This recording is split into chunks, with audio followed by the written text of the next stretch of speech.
Hello বাচ্চারা, আজ আমরা শুনবো পরী ও সোনার বাড়ি নামক গল্পটি। শুরু করা যাক তাহলে।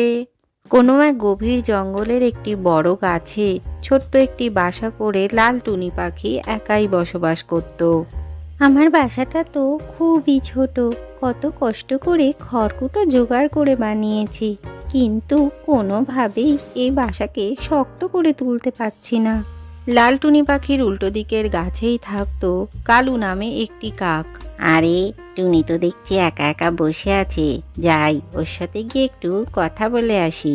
এরপর কালু কাক টুনির কাছে চলে আসে আর তাকে বলতে থাকে, কি ব্যাপার টুনি, তুমি তো এখনো তোমার বাসাটা ঠিক মতো করে সারাতেই পারলে না।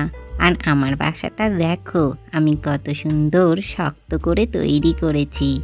এই কথা শুনে লাল টুনি পাখির মন খুব খারাপ হয়ে যায়। একদিন একটি বয়স্ক পাখি কালু কাকের কাছে এসে হাজির হয় আর তাকে বলতে থাকে, কালু কাক, তুমি কি আমায় কিছু খাবার দিতে পারো? আমি অনেক দিন কিছু খাইনি। না না, আমি নিজের খাবার নিজেই জোগাড় করতে পারি না, আবার তোমাকে দেব, যাও তুমি এখান থেকে। এই বলে কালু কাক বুড়ো পাখিটিকে সেখান থেকে তাড়িয়ে দেয়। সে গিয়ে লাল টুনি পাখির কাছে বসে। আমি সবই দেখেছি, তোমাকে কালু কাক খেতে দেয়নি, তুমি চিন্তা করো না, আমার কাছে যা খাবার আছে তুমি তাই খেও। এই বলে টুনি সেই বয়স্ক পাখিটিকে কিছু খাবার খেতে দেয়। টুনি, তোমাকে অনেক ধন্যবাদ, আমার খুব খিদে পেয়েছিল, তুমি এবার আমার কাছে তোমার ইচ্ছে মতো কিছু চাইতেই পারো। এই বলে সেই বুড়ো পাখিটি একটি পরীতে পরিণত হয়।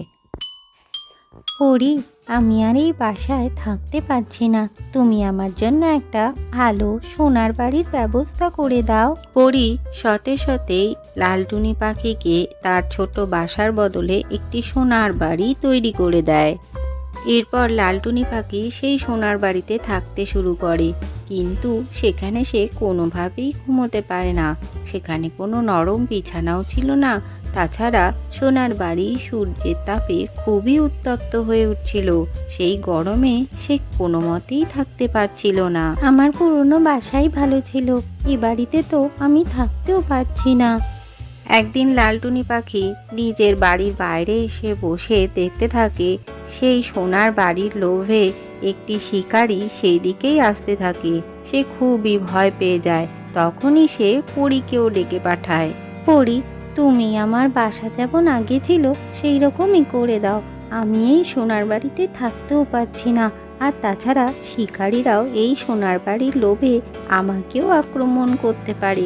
আমার পুরনো বাসাই আমার ভালো ছিল। লালটুনির কথা শুনে পরী আবার সোনার বাড়িটিকে তার পুরনো বাসায় একেবারে ফিরিয়ে দেয়।